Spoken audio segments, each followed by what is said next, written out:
بسم الله الرحمن الرحيم. السلام عليكم ورحمة الله وبركاته. الحمد لله رب العالمين،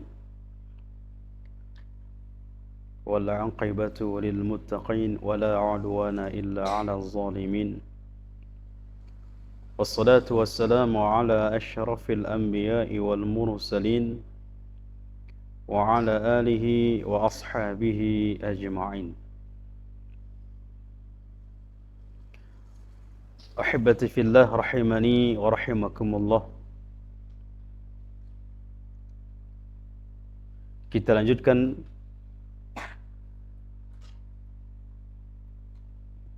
ketika Allah mengatakan yang merupakan doa Nabi Ibrahim alaihissalam, وَلَا تُخْزِنِي يَوْمَ يُبْعَثُونَ.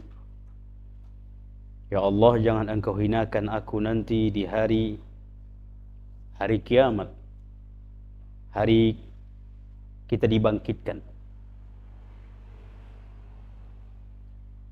Kemudian hari itu diterangkan oleh Allah, yauma la yanfa'u malu wala banun. Yang mana hari itu tidak lagi berguna harta dan anak, illa man atallaha biqalbin salim, kecuali orang-orang yang datang kepada Allah, berjumpa dengan Allah dengan hati yang salim. Jadi yang pertama, hari itu adalah hari kiamat, yauma la yanfa'u malu wala banun. Tidak lagi berguna, tidak lagi bermanfaat harta dan anak. Bisakah harta dan anak bermanfaat? Dan itu di mana? Sewaktu di dunia. Agar nanti harta kita bermanfaat untuk akhirat kita, di mana kita gunakan? Di dunia ini. Kita gunakan harta kita bersedekah, berinfak, zakat. Dengan cara itulah nanti harta itu bisa membantu kita, menolong kita nanti di hari akhirat.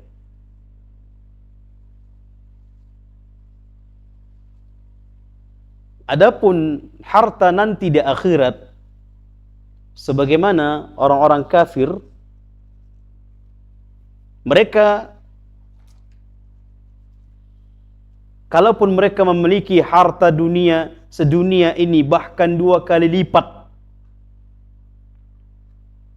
kalau bisa menebus agar mereka tidak dimasukkan ke dalam neraka, mereka akan tebus itu dengan harta sedunia bahkan 2 kali lipat. Kapan mereka ingin menebus itu? Tatkala mereka sudah melihat neraka.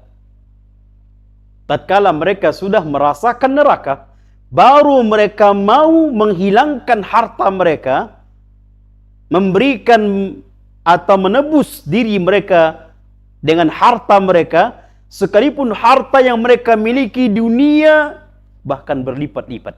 Mereka tidak ada lagi ruginya. Mereka tidak lagi berfikir lagi sewaktu sebagaimana mereka berfikir di dunia. Namun itu terjadi di akhirat. Apakah itu bermanfaat? Tidak bermanfaat. Sama halnya Allah mengatakan di dalam Al-Quran, tatkala seseorang ingin sakaratul maut, ingin meninggalkan dunia ini, apa keinginan dia? Bersedekah. Fa'asaddaq wa aku minas salihin. Dia berkeinginan ingin bersedekah. Kalau Allah ingin atau Allah memungkinkan, mengizinkan diundur kematiannya, mungkin 5 menit lagi atau 10 menit lagi, dia akan bersedekah. Kapan keinginan itu ada?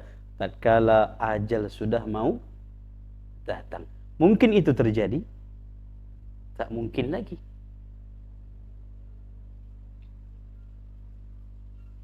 Maka ahibati fillah, sebagaimana kata para ulama, bawa harta kita di akhirat. Bagaimana caranya? Sedekah, infak.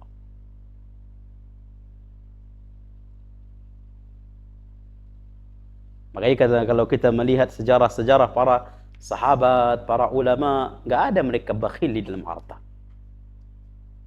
Mereka tidak pernah berhitung-hitungan di dalam harta, di dalam bersedekah, berinfak. Tidak pernah.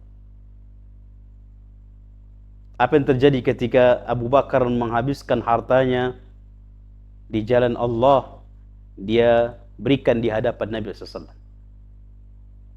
Tatkala Nabi mengatakan, ya Abu Bakar, apa yang kau tinggalkan kepada keluargamu? Apa kata Abu Bakar? Allah dan Rasulnya. Semua hartanya disampaikan. Semua hartanya diberikan kepada Nabi. Tak ada lagi di rumahnya. Gak ada di rumahnya. Ribuan dinar dia bawa, dia tumpahkan di pangkuan Nabi. Ketika Nabi mengatakan, ya Abu Bakar, apa yang kau tinggalkan kepada keluargamu? Allah dan Rasulnya. Bisa kita meniru jemaah? Ngakulah kita tak bisa. Berat. Makanya benar kata Nabi SAW, wassadaqatu burhan. Sedekah itu bukti. Bukti keimanan seseorang itu sedekah. Itu buktinya. Semakin tinggi iman yang dimiliki oleh seseorang di dalam hatinya, semakin mudah bersedekah. Semakin mudah. Dan itu terbukti fakta bagaimana para sahabat dahulu. Bagaimana para ulama salaf dahulu. Mereka tidak berhitung-hitungan.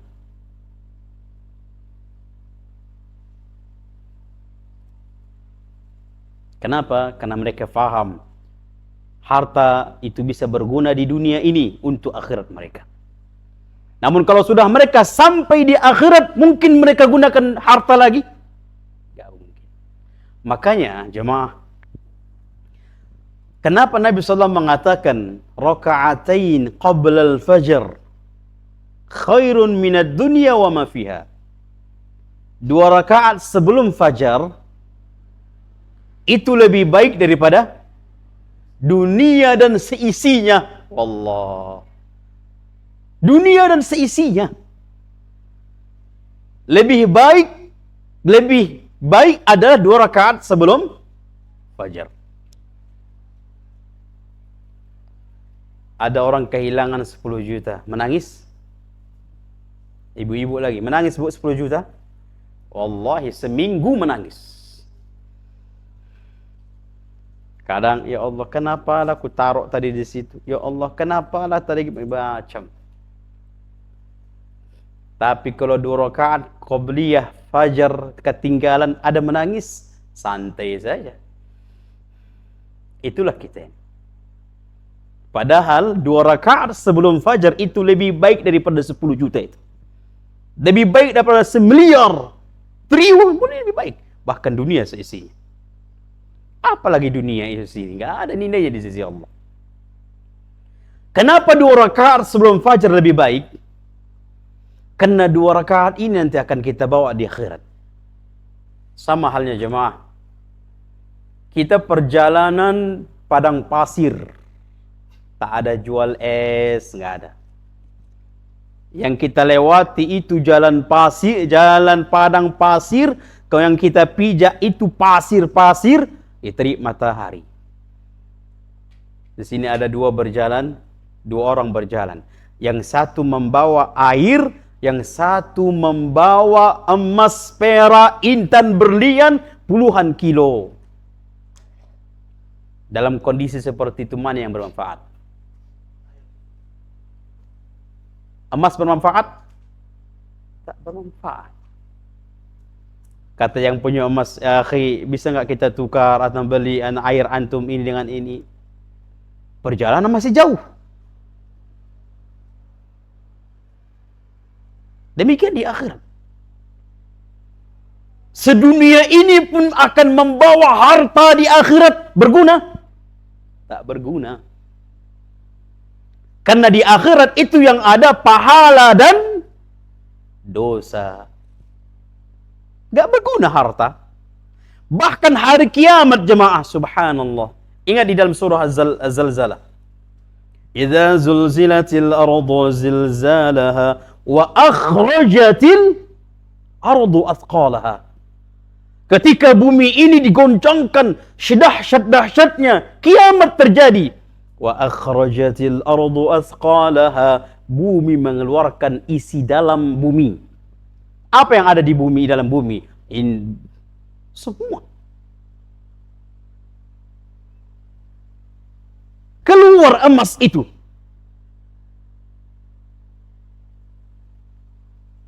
Keluar.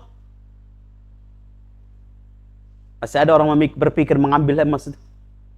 Sedangkan kiamat sudah terjadi. Sekarang orang mati-matian mencari emas. Padahal orang Jawa, emas apa, Pak? Emas.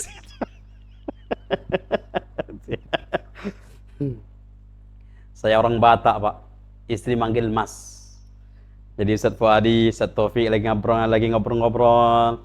Mas, ketawa orang itu. Orang Batak, Ritonga, panggil Mas.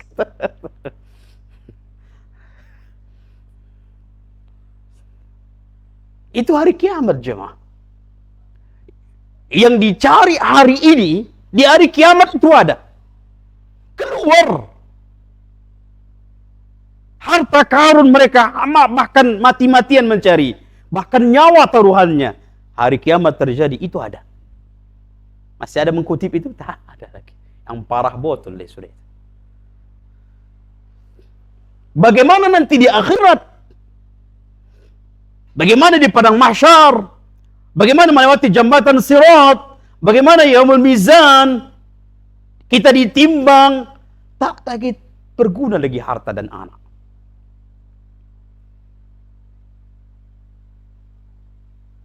Di mana mereka berguna?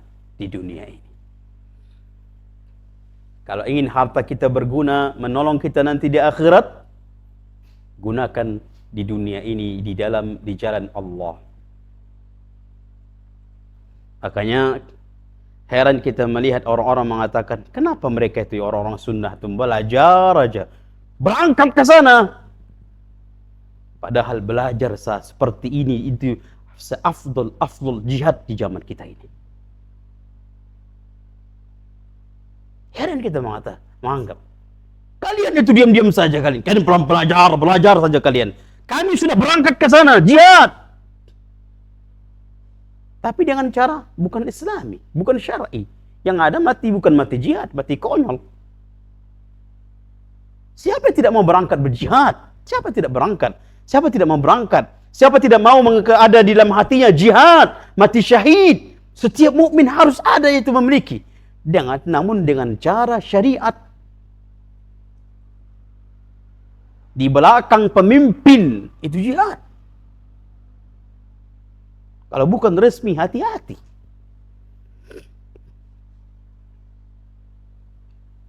Kalian hanya belajar saja, kalian tahu kalian. Padahal para ulama mengatakan ini jihad. Apalagi kita di zaman ini, zaman syubhat luar biasa. Dan syubhat itu ditangkis dengan ilmu. Jihad. Ilmu. Maka dari itu kata Nabi SAW, man kharaja li talibil ilmi fahuwa syahid. Siapa yang keluar dari rumahnya menuju majlis ilmu, maka dia syahid. Hatta yarji', sampai dia pulang. Jadi kalau seandainya qadarullah kita mati, pulang dari sini, atau di dalam masih belajar, syahid, mati, syahid. Sampai kita pulang jemaah. Berarti syahid itu jihad.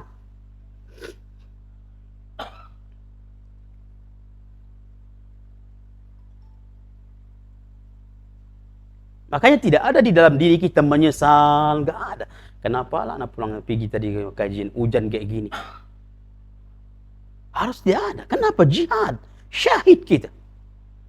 Kita lagi sedang berjihad. Dahulu para sahabat lebih dahsyat jihad mereka.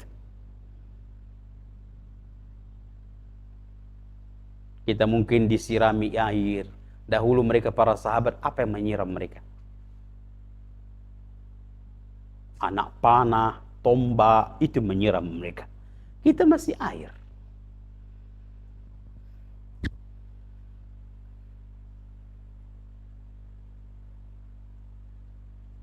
Makanya subhanallah, ketika misalnya ada yang mengatakan kalian belajar saja pandai kalian, tidak mau langsung praktek ke sana. Ini subhanallah. Ingin jihad harus butuh dengan ilmu. Bagaimana supaya jihad yang benar harus dengan belajar. Baik. Jadi ya ahibati fillah rahiman wa rahimakumullah. Hari kiamat itu diterangkan oleh Allah, yauma la yanfa'u malu wala banun. Yang tidak lagi berguna harta dan anak. Di mana mereka berguna? Di dunia ini kita gunakan di jalan Allah. Anak-anak kita didik. Yang mereka nanti mendoakan kita, itu berguna. Yang mereka nanti mengamalkan ilmu agama, mengamalkan perintah-perintah agama, langsung otomatis mendapatkan kita pahala. Membantu kita nanti. Maka jangan kita bangga memiliki kesuksesan dunia anak kita, namun nihil di dalam agama. Na'udzubillah. Ini bahaya. Nasib kita nanti bahaya.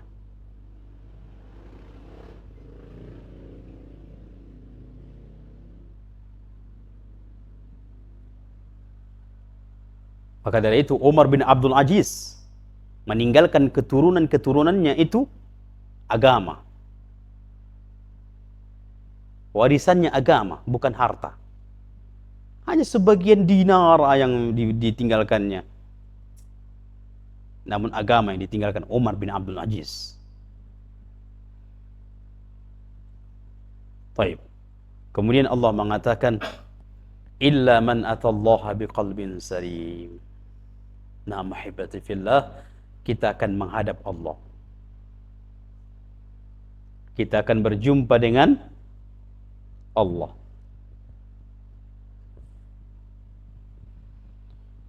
Modal utama jamaah, kata para ulama, di dalam menghadap Allah, modal yang paling utama adalah hati. Modal yang paling utama adalah hati.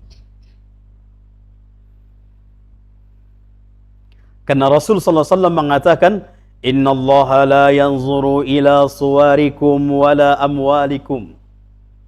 Sesungguhnya Allah tidak melihat poster tubuh kalian, tampang kalian. Allah tidak lihat.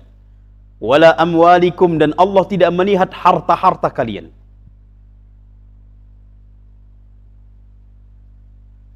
Allah tidak lihat jemaah.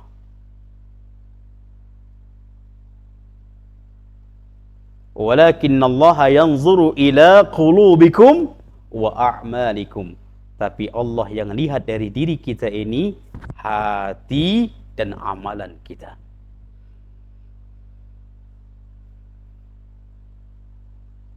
Makanya Allah mengatakan, inna akramakum 'indallahi atqakum. Orang yang paling mulia di sisi kalian, di sisi kita ini, kita sedang duduk sini, siapa yang menentukan atau perbedaan kita di hadapan Allah yang paling mulia di mananya? Di takwanya. Inna akramakum indallahi atqakum. Yang paling mulia di sisi kalian, kata Allah, adalah takwa kalian. Dan Nabi sallallahu alaihi wasallam mengatakan, at-taqwa hahuna. Takwa itu di hati, kata Nabi sallallahu alaihi wasallam. Jadi takwa itu bukan di pakaian. Akan tetapi pakaian kita, akhlak kita adalah cerminan di dalam, itulah cerminan hati. Makanya keliru seorang wanita mengatakan, Allah Ustaz ngapain pala ditutup aurat, yang penting kan hatinya. Yang penting kan hatinya. Keliru. Dia tidak menutup aurat, itulah cerminan hatinya. Sama halnya, itu si fulanah itu ngomongnya bodas sekali. Entah cabai apa dipakai. Padahal cabai mahal, Pak ya. Entah bodas sekali katanya. Sekali ucap, oh langsung mengena. Alah, tak kita pala kita dengarkan omongan, yang penting hatinya bagus. Kata Nabi SAW, ucapan itu gambaran hati. Ucapan seseorang gambaran di dalam hatinya.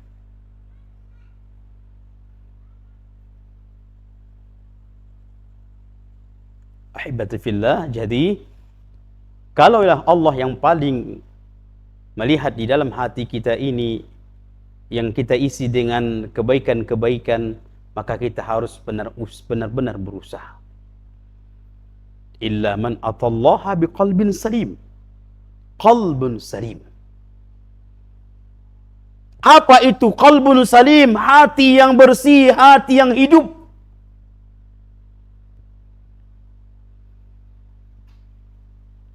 Abdullah bin Mas'ud mengatakan, hati itu ibaratkan bejana, sebuah wadah. Tergantung yang punya hati, mau ngisi apa dia. Yang punya hati silakan mau ngisi apa hatinya. Mau yang baik, mau yang buruk, silakan.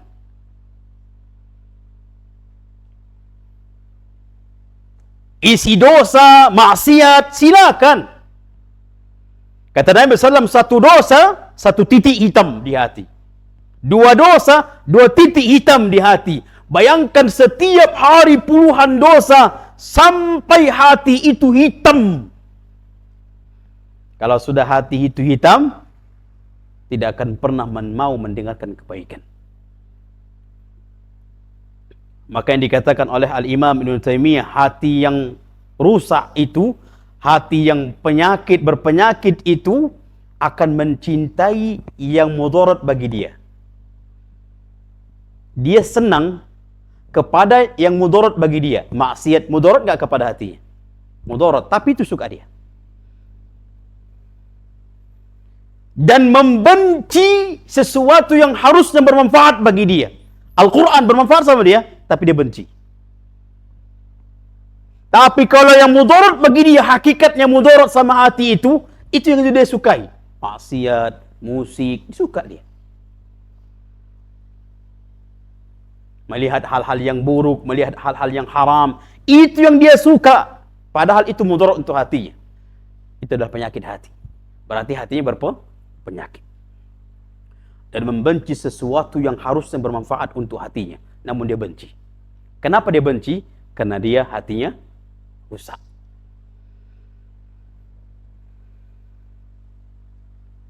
Maka hibati fillah, kita harus betul-betul menjaga hati kita. Apalagi hati wanita itu, wallahi jamaah. Makanya kata Nabi SAW, urfuq bil qawarir. Lemah lembutlah kalian kepada hati kaca-kaca. Diistilahkan Nabi, wah hati wanita itu kaca. Kaca itu kalau pecah, disambung lagi, ditaup. Kalau bahasa kami taupkan, tahu Pak? Bahasa kampung masjid, tahu Pak ya? Dibolo lagi, diperbaiki lagi kaca yang pecah itu. Ada nggak bekasnya itu? Ada? Ada. Walaupun diperbaiki, bekas pecah itu ada. Itulah hati wanita. Kapan mereka tersakiti, bekas itu masih ada. Susah menghilangkannya. Maka dari itu Nabi SAW mengatakan, hendaklah kalian berlemah lembut dengan kaca-kaca. Melambangkan hati wanita itu seperti kaca.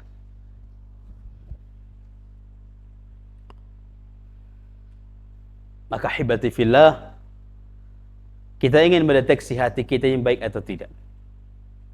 Kata para ulama, kalau kita ingin tahu kondisi sekarang hati kita ini bagus atau tidak, bagaimana cara mendeteksinya? Kata para ulama, pertama lihat solatnya. Pertama, lihat solatnya. Kalau di dalam solatnya itu ada kekhusyuan, ada dia menikmati solatnya, itu lambang tanda hatinya bagus. Nikmat rasanya solat itu. Makanya harusnya ada perbedaan perasaan seseorang sebelum solat dengan setelah solat. Harus ada perbedaan. Kata para ulama, seperti makan. Sebelum makan dengan setelah makan, ada nggak perbedaannya? Ada. Apalagi yang sebelum makan itu tak tampung laparnya. Begitu dia tambah lagi, tambah 1, 2, 3. Begitu selesai makan, wallah, baru senang hati. Tenang hatinya. Udah konyang.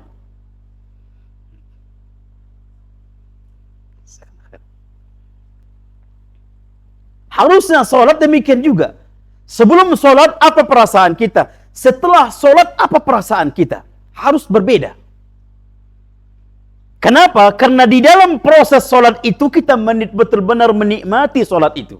Kita benar-benar merasakan nikmat ibadah. Maka setelah itu akan merasakan nikmat itu.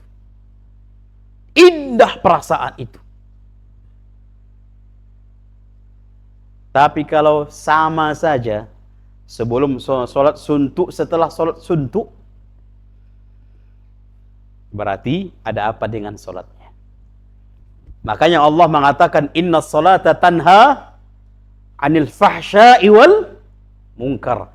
Sholat itu bisa mencegah dari perbuatan keji dan mungkar. Apakah setiap orang yang sholat bisa tercegah dari keji dan mungkar? Belum. Kenapa? Karena sholatnya asal-asalan, sholatnya yang penting, yang wajib. Tidak menikmati sholat. Rukunnya tidak peduli, wajibnya tidak peduli, kekhusyuannya tidak peduli, syarat-syaratnya tidak peduli.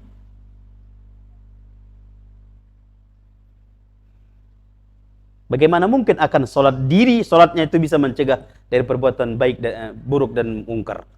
Bisa. Takkan bisa. Tapi kalau benar-benar kita menjalankan sholat, kita perhatikan syarat-syaratnya, kita perhatikan wajib-wajibnya, kita perhatikan rukun-rukunnya, kita perhatikan kekhusyuannya, hadir hati kita di dalam sholat, kita benar-benar kita nikmati, wallahi, inilah sholat bermanfaat untuknya. Dan itu tidak akan terjadi kecuali memiliki hati yang baik.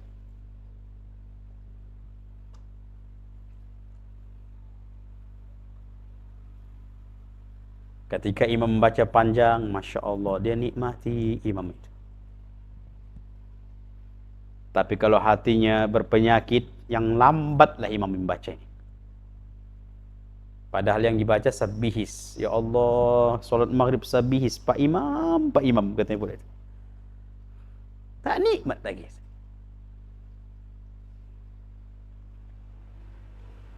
Makanya jemaah, di dalam solat, proses solat, sesuatu yang bisa menghalangi kekhusyuan harus dihilangkan dulu sebelum takbiratul ihram. Makanya boleh nggak kita menahan buang angin di dalam solat? Ini udah mau buang angin nih, mau solat nih. Nanti ajalah, nanti ketinggalan.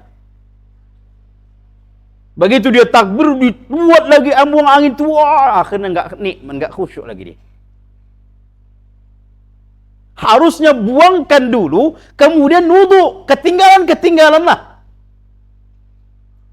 Ketinggalan satu rakaat. Itu lebih baik Allah dia merasakan nikmat dalam ibadah.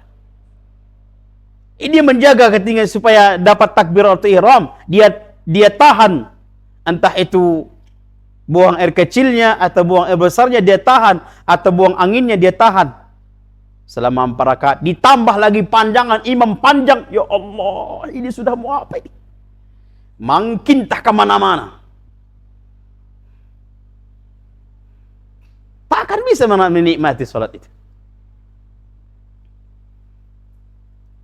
Maka dari itu, hilangkan dulu segala yang mengganggu kekonsentrasian dalam sholat, kekhusyuan dalam sholat. Hilangkan.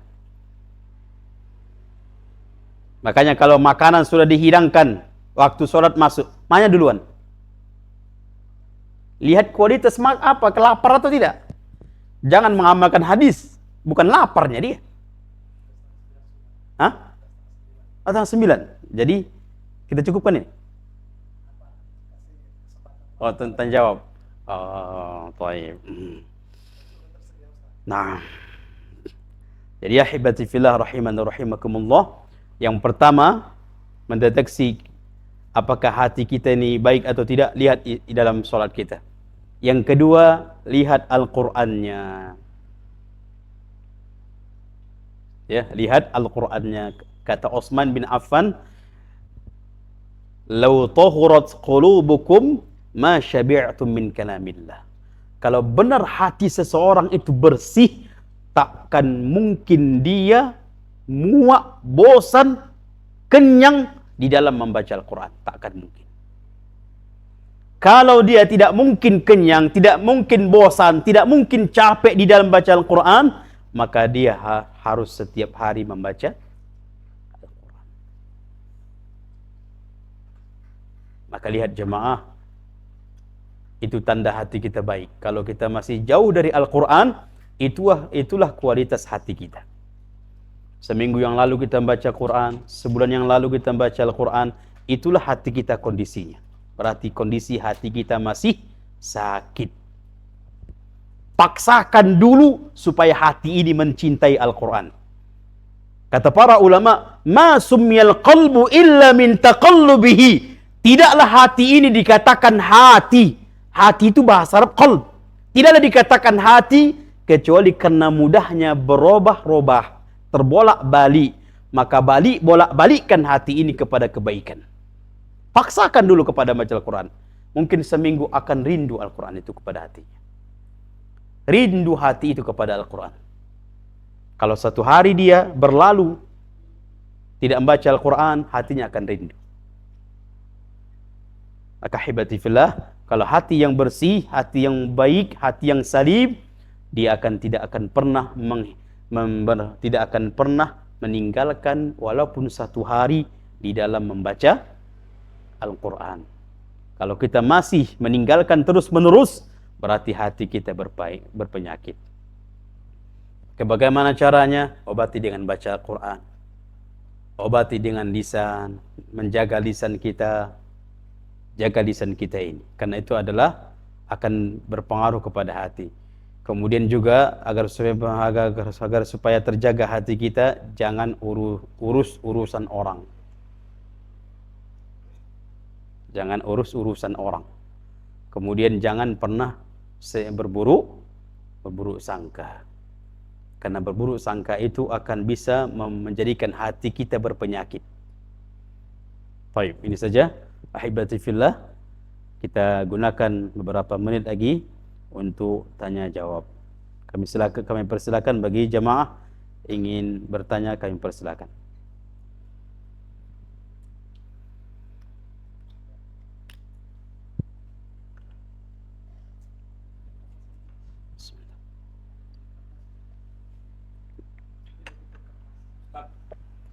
Allah. Hal-hal apa saja Ustaz yang membuat kita memperapok sholat kita? Dan bagaimana kalau kita udah Fatihah baca sama imam dan kita lagi salah berantakan kita. Gimana cara yang memperapok itu? Baik.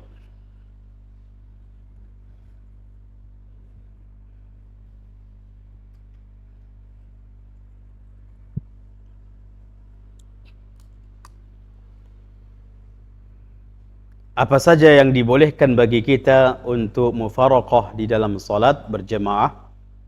jika imamnya pertama pelaku syirik.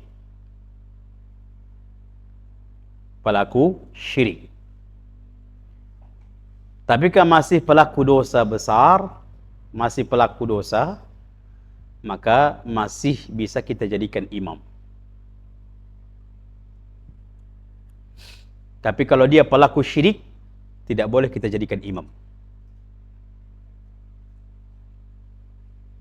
Tapi kalau dia masih pelaku dosa, ini mohon maaf, terkadang subhanallah, banyak para imam itu merokok duluan. Perjalanan dari rumah ke masjid 1 batang. Dia pula imamnya. Ini kurang sempurna syarat imamnya. Namun kalau kita ingin cari imam tidak merokok, dapat.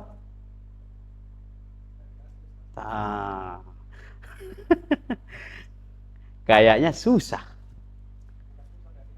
Kita yang tak merokok tak dikasih.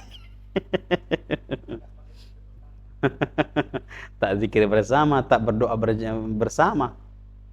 Padahal di situ letak ahlus sunnah wal jamaah katanya. Letak ahlus sunnah wal jamaah itu beberapa apa saja jamaah, solat jamaah, zikir berjamaah. Itu letak katanya, letak ahlus sunnah wal jamaah. Baik, jadi ahibati fillah. Jadi kalau dia imamnya pelaku syirik, kita tahu, tapi kalau kita tidak tahu tidak masalah. Kita tahu dia pernah berdoa kepada kuburan, ini pelaku syirik. Dia pernah buat sajen-sajenan, dia pernah dukun, dia pernah datang ke dukun. Kita tahu pribadi beliau. Lalu dia imam, kita tidak boleh sholat di belakangnya. Bagaimana caranya? Silakan pulang silakan. Agar supaya memberi pelajaran. Kenapa bapak pulang? Dia itu imam seperti itu. Yang kedua, bacaannya. Yang pertama, bacaannya yang harus benar-benar itu rukunnya, yaitu Al-Fatihah. Ada orang anda perhatikan imamnya, Al-Fatihahnya bagus, tapi ayatnya hancur. Masih boleh. Masih boleh kita bermakmum dengan dia. Tapi kalau Al-Fatihahnya hancur, tidak boleh bermakmum dengannya. Contoh, Alhamdulillahi Rabbil Alamin.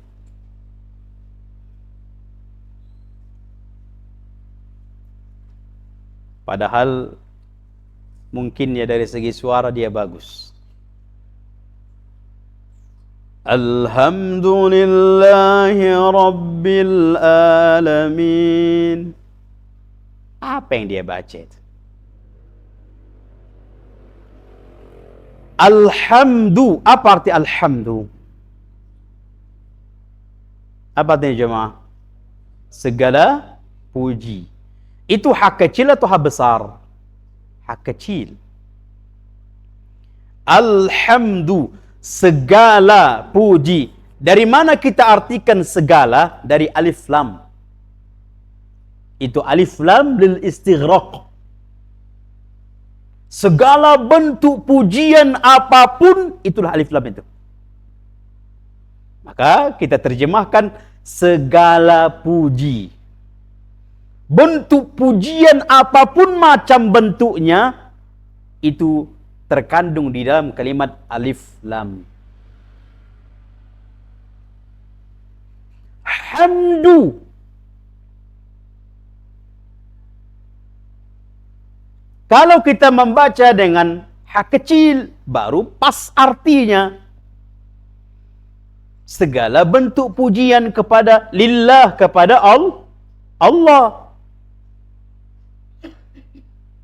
Tapi kalau hak kecil kita robah menjadi ha besar, Alhamdulillah. Apa arti Alhamdulillah? Dirobah menjadi ha besar, artinya segala bentuk kecelakaan, kebinasaan lillah, kepada Allah. Berubah enggak artinya? Berapa persen berubahnya? Berapa derajat berubahnya? Yang tadi tujuannya memuji, sekarang melaknat, mencaci, memaki. Siapa yang dimakinya? Lillah, Allah. Binasa, celaka, hancur, hina, lillah, kepada Allah. Mungkin diterima sholatnya? Itu satu huruf jemaah. Makanya terkadang kita sakit hati kita itu mau sholat. Ya Allah, begini imam. Tujuan dia ingin memuji, malah nyatanya mencela, menghina. Apalagi yang dicela dan dihinanya itu Allah. Itu pun tak sadar juga. Tak mau belajar. Ketika ditanya, Bapak belajar kapan? Taman SD. Umur sudah 60 tahun. Modal SD. Habislah. Ada terkadang imam itu modal tulisan Latin. Bisa fasih tulisan Latin cuma. Gak mungkin bisa fasih kalau bermodalkan tulisan Latin. A, A, L, H, A, M, D, Li. Itu yang dihafalnya, bukan ayatnya langsung. Kalau ayatnya langsung, tak hafal, tak tahu dia cara membacanya. Akhirnya dilatinkanlah. Itu menjadi imam. Habislah. Hanyut. Tenggelam lagi. La ilaha illallah.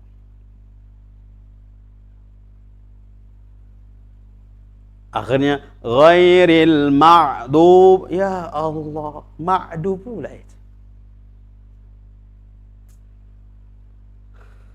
Anda dapatkan imam seperti itu? Hah?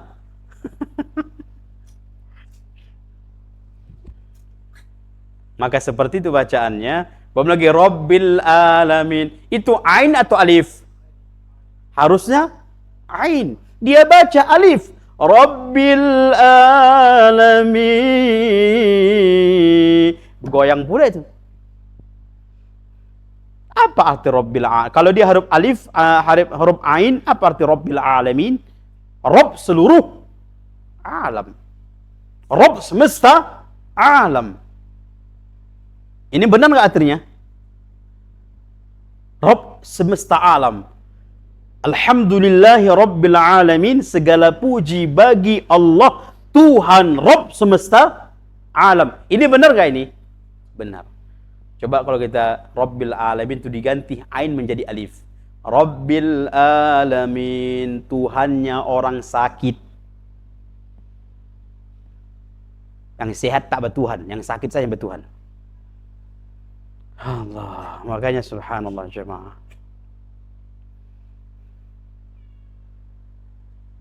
Belum lagi ghairil maghdub. Ghairi dibaca khairil. Harus huruf gha dia baca huruf kha. 360 derajat berubah artinya.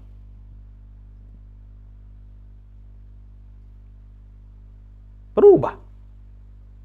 Tapi itulah yang terjadi. Subhanallah. Maka jemaah kita harus ada namanya belajar.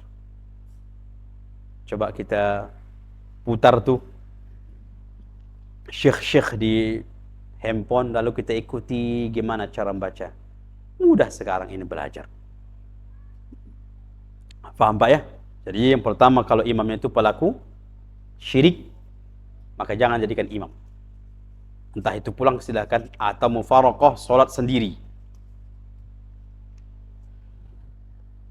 Yang kedua, jika bacaan Al-Fatihahnya basalahan, merusak, merubah arti, maka tidak boleh. Tapi kalau masih ayat, maka tidak masalah.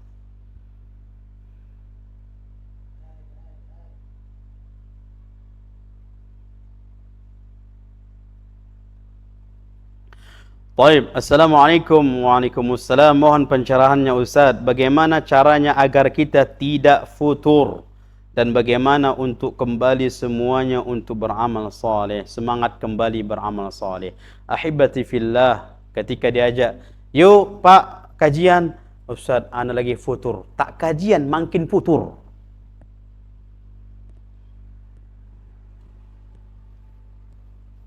Futur, ditinggalkan kajian, makin futur.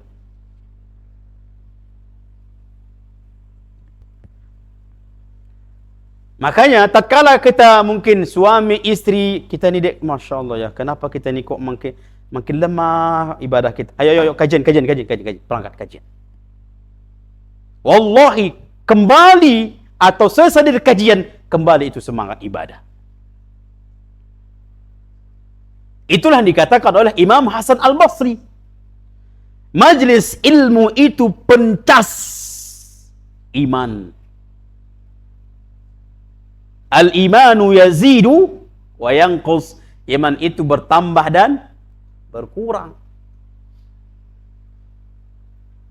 Memang tak ada pula orang iman bertambah terus menerus. Tak ada pula orang seperti itu.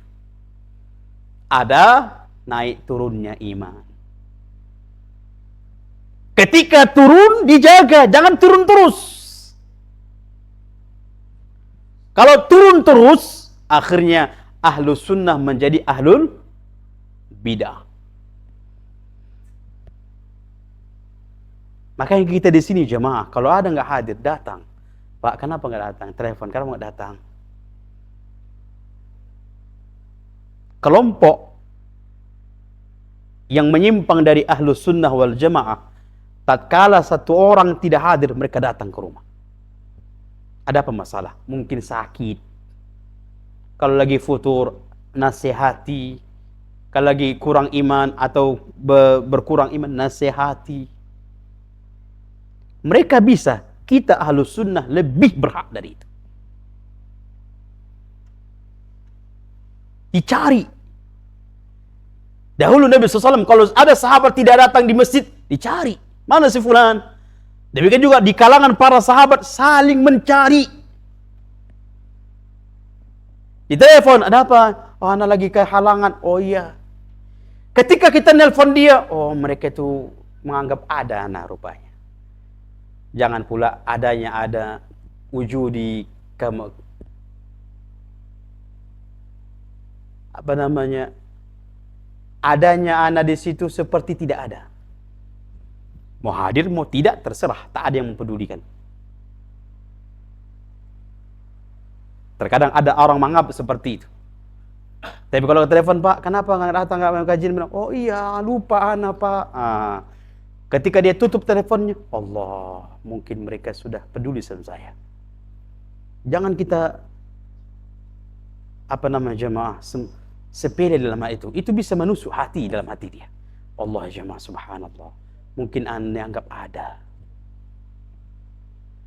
Kalau dia datang, tak datang, sama saja. Kita nggak ada peduli kabar informasi dari dia. Itu akan kena hati dia. Orang ini, mulai kelompok keluar dari khawarij, seperti kelompok dari yang keluar dari ahlus sunnah wal jamaah tadi. Sampai boras-borasnya mereka tanya. Kenapa Pak datang? Ya, subhanallah, tadi ana nggak ada boras, jadi mau bekerja. Mereka hadirkan beras. Terkadang mereka melakukan itu bukan lillah, tapi kena kelompok, supaya tidak ada yang keluar dari kelompok itu. Padahal kelompok itu batil.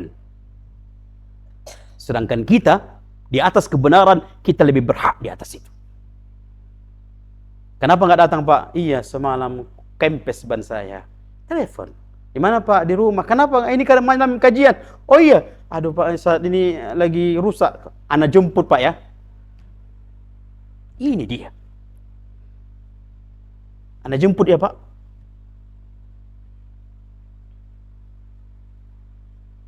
Ahibati fillah.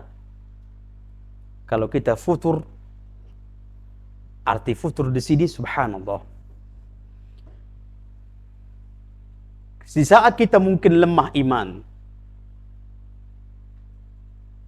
maka kita jaga ibadah kita yang wajib-wajib. Jangan sampai lemah iman atau lagi sedang futur yang wajib blos. Ini tidak boleh. Na'udzubillah, ini tidak boleh. Ini tidak boleh. Jaga yang mungkin dulunya menjaga sunnah, rawatib, dia jaga. Baca Qur'annya terus 2 lembar, tiba-tiba down atau lagi tiba-tiba semangatnya menurun, imannya menurun, yang wajib tolong jaga. Baca Quran tadi, kalau tadi 2 lembar, sekarang mungkin setengah lembar, yang penting rutin. Setengah lembar kita baca, kita tutup. Besok mungkin lagi naik, kita naikkan lagi. Berusaha.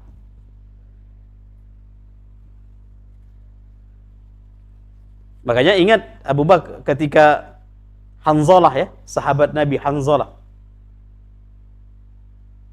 Sahabat Nabi Hanzalah mengatakan, nafaqah Hanzalah, nafaqah Hanzalah. Munafik Hanzalah ini, munafik.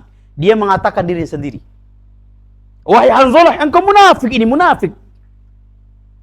Kedengaran Abu Bakar kalimat munafik di zaman dulu, jemaah. Oh, subhanallah. Ini munafik. Bahaya munafik ini. Takut. Para sahabat takut diri mereka seorang munafik.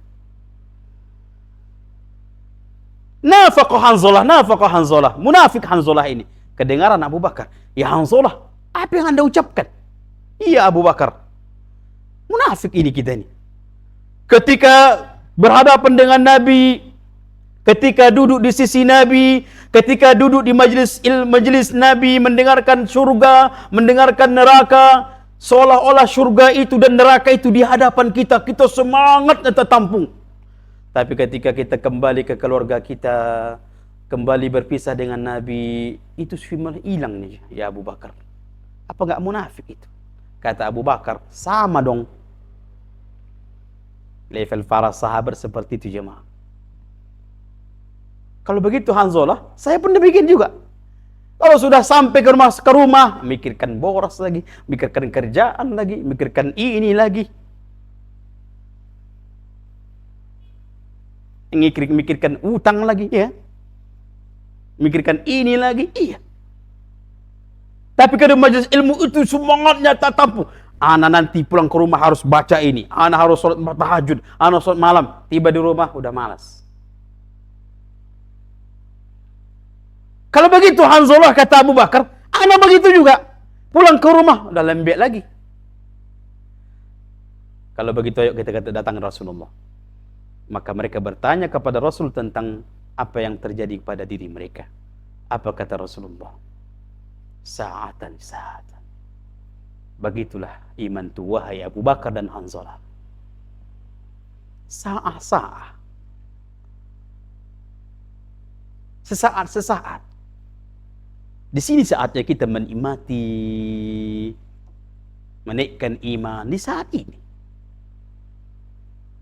Kapan lagi saatnya? Kapan lagi fresh pikiran kita ini dari memikirkan macam-macam? Kapan? Sesaat kata Rasulullah.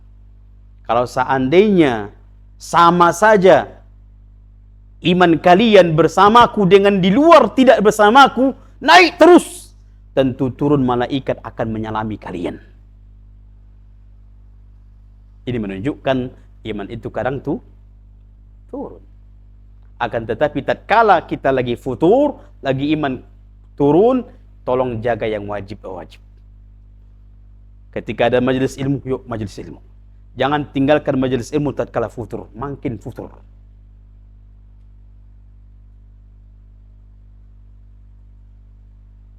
Dijaga tetap amal soleh walaupun berkurang. Mungkin yang sunnah-sunnah, mungkin bacaan Quran kita harusnya 3 lembar menjadi 1 lembar. Tidak masalah. Tidak masalah. Faham ini jemaah? Baik. Habis? Baik. Tentang imam sholat tadi kan. Kalau imamnya Ustaz, dia rajin sholatnya Ustaz. Lima waktu selalu ke masjid Ustaz. Tapi dia mengobati orang juga Ustaz. Allah. Cara yang dia tahu Ustaz. Nah, Apakah kita tetap berlaku sama dia atau kita saling bilang Ustaz? baik. Kita harus pastikan ya, apakah dia berobat dengan cara menggunakan syaitan, menggunakan jin. Kalau dia berobat dengan menggunakan jin, kufur. Maka sebagaimana apapun salah jinnya solatnya, itu tidak boleh kita menjadi imam. Bahkan subhanallah, ana langsung mendengar dari mantannya, terkadang Ustaz, kami itu sholat untuk supaya lebih manjur mengobati. Karena gurunya mengatakan, semakin soleh kalian, semakin manjur mengobati. Jadi sholat itu bukan karena Allah lagi. Itulah tertampung dahsyatnya bisikan syaitan itu. Jadi beramal mereka itu untuk manzur dalam mengobati. Mengobati supaya kuat. Berarti ibadah mereka bukan karena Allah. Setiap ibadah bukan karena Allah, ini apa namanya? Syirik.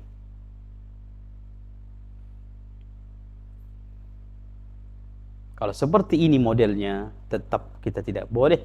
Kalau dia merupakan imam tetap di situ, cari masjid lain. Cari masjid lain. Tapi kalau mungkin sesekali dia imam, tatkala imam dia, kita mufaraqah. Tatkala dia bukan imam, kita berjamaah.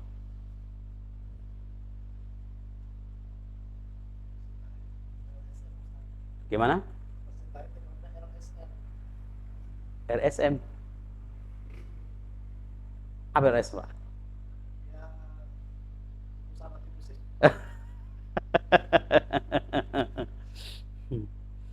Jadi cari ya, karena mungkin lebih dahsyat dari itu, lebih parah dari itu. Jadi kalau dia tukang mengobati, apalagi mengobati cara yang katanya kia, yang cari apalah katanya. Padahal ya, na'udzubillah, terkadang dengan syaitan, dengan jin, maka ini kekufuran, kemusyrikan. Maka tidak boleh dijadikan sebagai imam. Apakah harus mencari masjid? Iya. Kalau dia tidak sholat, tidak imam tetap, maka kita pilih mana kira-kira yang selain dari dia, kita bermakmum di situ. Jadi kalau pas dia, kita mufaraqah. Karena ini adalah masalah ibadah. Paham ya? Baik. Habis? Hadis yang ini dalam malaikat tidak masuk ke rumah kalau ada gambar Ustaz. Bagaimana dia kalau di luar Ustaz? Sekarang ini kampanye Ustaz, di rumah anak asal pulang ada satu foto-foto itu Ustaz. Tempel ke siapa Ustaz? Di mana ditempelkan? Di depan rumah, ada di pintu, ada di pintunya. Ya, rumah kita. Kenapa kita tidak bisa? Buat buangan Ustaz. Dibuang. Salahnya Termasuk itu, apalagi pintunya, cocok lah. Termasuk dinding-dindingnya, apa yang di belakang, di depan pintu, buang. Ini rumah kita. Kenapa dia yang mengatur? Apalagi itu adalah ancaman Nabi SAW. Kalau begitu Ustaz, kami sekeluarga nggak mati karena tak masuk malaikat. Malaikat mana yang tak masuk? Malaikat malakal maut tetap masuk. Yang enak kali tak masuk kalau malaikat dibuat di situ gambar-gambar. Ya, malaikat mata tak pandangan masuk tuh. Yang tak masuk itu malaikat rahmat. Kalau sudah malaikat rahmat tak masuk ke rumah itu kayak neraka lah itu. Emosi, marah, macam-macam semua ada sajalah. Rezeki pun sempit. Usaha pun macam. Apalagi orang lain yang menempelkan. Cabut tuh. Tapi kalau di tiang-tiang di sana dibuat orang itu, dipasang beleho di tiang sana apa semua, itu insya Allah tidak termasuk. Tapi kalau masih rumah kita, ini rumah kita. Dan itu termasuk menghalangi malaikat rahmat. Terakhir udah ya, ini saja. Orang bapak jauh, saya yang dekat nih. Apalagi Pak Sugiarto ya, mungkin jauh kayaknya. Ini saja, semua yang benar datang dari Allah, yang salah datang dari kami, kurang ilmu dan dari syaitan laknatullah. Kami mohon ampun kepada Allah dan mohon maaf kepada seluruh jemaah. Kita tutup dengan doa kafaratul majlis. Subhanakallahumma bihamdika asyhadu an la ilaha illa anta astaghfiruka wa atubu ilaik. Akhiru dawana alhamdulillahi rabbil alamin. Wassalamualaikum warahmatullahi wabarakatuh.